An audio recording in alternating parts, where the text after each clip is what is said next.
Hi viewers, இன்னைக்கு நம்ம சேனல்ல கிருஷ்ண ஜெயந்தி ஸ்பெஷல் ரெசிபிஸ் தான் பார்க்க போறோம். Gulab jamun, coconut barfi, 2 ingredient cashew chickpea sweet. இந்த மூணு ரெசிபியும் ரொம்ப சிம்பிள் அண்ட் ஈஸியாக செஞ்சு முடிச்சிடலாம். எப்படி செய்யறதுன்னு பார்க்கலாம் வாங்க. முதல்ல ஒரு பேன்ல 1 கப் அளவுக்கு துருவன தேங்காய் சேர்த்துக்கிறேன். கூடவே 1 கப் அளவுக்கு சர்க்கரையும் சேர்த்துக்கிறேன். அடுத்ததா 2 ஸ்பூன் அளவுக்கு நெய். இந்த மூணும் சேர்த்துக்கிட்டு நல்லா கலந்து விட்டுக்கோங்க. சர்க்கரைலாம் நல்லா மெல்ட் ஆயிட்டு அல்வா பதத்துக்கு நல்லா மிக்ஸ் ஆகிடும். 2 நிமிஷம் போல் நல்லா கலந்து விட்டுக்கிட்டே இருந்தீங்கன்னா ஒரு திக்கான கன்சிஸ்டன்சிக்கு மாறிட்டு வரும். இந்த திக்கான கன்சிஸ்டன்சியை நம்ம ஒரு பிளேட்க்கு மாற்றிக்கணும். நெய் தடவின பிளேட்டில் ட்ரான்ஸ்ஃபர் பண்ணிவிட்டு நெய் தடவின நைஃப் வச்சு பீசஸாக நம்ம கட் பண்ணிக்கணும். அவ்வளோதாங்க, ரொம்ப சிம்பிள் அண்ட் ஈஸியாக 5 நிமிஷத்தில் தேங்காய் பர்ஃபி ரெடி ஆகிடும். நான் இன்னைக்கு உங்களுக்கு சொன்ன அளவெல்லாம் தாராளமாக 4லேருந்து 5 பேர் சாப்பிடக்கூடிய அளவு தான். உங்களுக்கு எவ்வளோ தேவைப்படுதோ அதுக்கேற்ற மாதிரி அளவு கம்மியாகவோ அதிகமாகவோ சேர்த்துக்கோங்க. நல்லா பீசஸாக கட் பண்ணக்கப்புறம் நல்லா ஆற வச்சுட்டு அதுக்கப்புறமா ஏர்டைட் கண்டெய்னரில் ஸ்டோர் பண்ணி வச்சுக்கிட்டிங்கன்னா தாராளமாக 2லேருந்து 3 நாள் வரைக்கும் உங்களால் ஃப்ரிட்ஜில் ஸ்டோர் பண்ணிக்க முடியும். இந்த ரெசிபி எப்படி இருந்ததுன்னு எனக்கு கமெண்ட் பாக்ஸில் கமெண்ட் பண்ணுங்கள். இப்போது அடுத்ததாக கேஷ்யூ சிக்கி ஸ்வீட் எப்படி செய்கிறதுன்னு பார்க்கலாம். இந்த ஸ்வீட் ரொம்ப ஈஸியாக ரெடி ஆகிடும். வெறும் 2 இன்க்ரீடியன்ட்ஸ் வச்சு இந்த ரெசிபி நம்ம செஞ்சு முடிச்சிடலாம். வாங்க பார்க்கலாம் எப்படி செய்கிறதுன்னு. முதல்ல ஒரு பேனில் 1/2 கப் அளவுக்கு கேஷ்யூ நட் சேர்த்துக்கிட்டேன். நல்லா ரோஸ்ட் பண்ணிக்கிட்டு அடுத்ததாக அதே பேனில் 1/2 கப் அளவுக்கு வெல்லம் சேர்த்துக்கிட்டு கூடவே 1/4 கப் அளவுக்கு தண்ணி சேர்த்துக்கிட்டு நல்லா பாகு பிடிச்சிக்கணும். ஒரு ஸ்டிங் பாகு வர வரைக்கும் நல்லா கலந்து விட்டுக்கோங்க.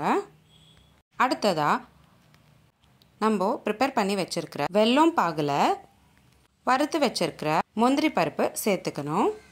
முந்திரியில் நல்ல வெல்லம் பாகு கோட் ஆகிற மாதிரி கலந்து விட்டுக்கணும். இப்போது இந்த மிக்சரை நெய் தடவின பிளேட்டில் சேர்த்துக்கிட்டு நல்லா ஆற வச்சுக்கணும்.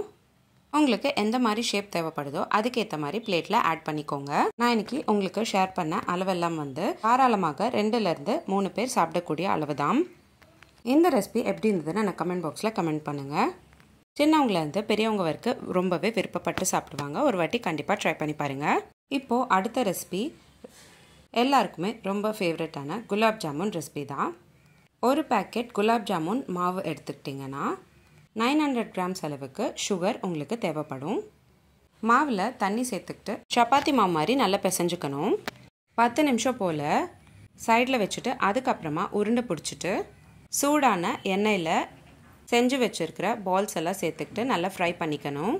பால்ஸ் எல்லாம் ஃப்ரை ஆகிறதுக்குள்ளே 900 கிராம்ஸ் அளவுக்கு சர்க்கரை, அதுக்கு தேவையான தண்ணி சேர்த்துக்கிட்டு சர்க்கரை பாகு ப்ரிப்பேர் பண்ணிக்கோங்க. ப்ரிப்பேர் பண்ண சர்க்கரை பாகில் நம்ம ஃப்ரை பண்ணி வச்சுருக்கிற குலாப் ஜாமுன் பால் சேர்த்துக்கிட்டிங்கன்னா ரொம்ப ஈஸியான குலாப் ஜாமுன் ஸ்வீட் ரெடி ஆகிடும். உங்களுக்கு இந்த வீடியோ பிடிச்சிருந்தா லைக் பண்ணுங்கள், ஷேர் பண்ணுங்கள். இதே மாதிரி டெய்லி ஒரு ரெசிபி பார்க்குறதுக்கு என்னோட சேனல் சப்ஸ்கிரைப் பண்ணிக்கோங்க. கிருஷ்ண ஜெயந்தி ஸ்பெஷல் சீரீஸ் 1ல் 5 வகையான ஸ்வீட் ரெசிபிஸ் ஒரே வகையான மாவு வச்சு எப்படி செய்கிறதுன்னு நான் போஸ்ட் பண்ணியிருந்தேன்.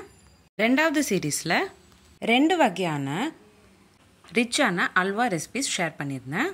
3வது சீரீஸில் 5 வகையான பர்ஃபி ரெசிபிஸ் எப்படி செய்யணும் அப்படின்னு ஷேர் பண்ணியிருந்தேன். 4வது சீரீஸில் 3 வகையான ஸ்வீட் உருண்டை ரெசிபிஸ் ஷேர் பண்ணியிருந்தேன். 5வது சீரீஸில் 7 வகையான முறுக்கு ரெசிபிஸ் ஷேர் பண்ணியிருந்தேன். 6வது சீரீஸில் ஒரே மாவு வச்சு ஒரு sweet and hot recipe share பண்ணியிருந்தேன். டிஸ்கிரிப்ஷன் பாக்ஸில் உங்களுக்கு லிங்க்ஸ் எல்லாமே ஷேர் பண்ணுறேன், கண்டிப்பாக செக் பண்ணி பாருங்கள். கிருஷ்ண ஜெயந்தி சீரீஸ் மட்டும் இல்லாமல் நிறைய சீரீஸ் நம்மளோட சேனலில் போஸ்ட் பண்ணியிருந்தோம்.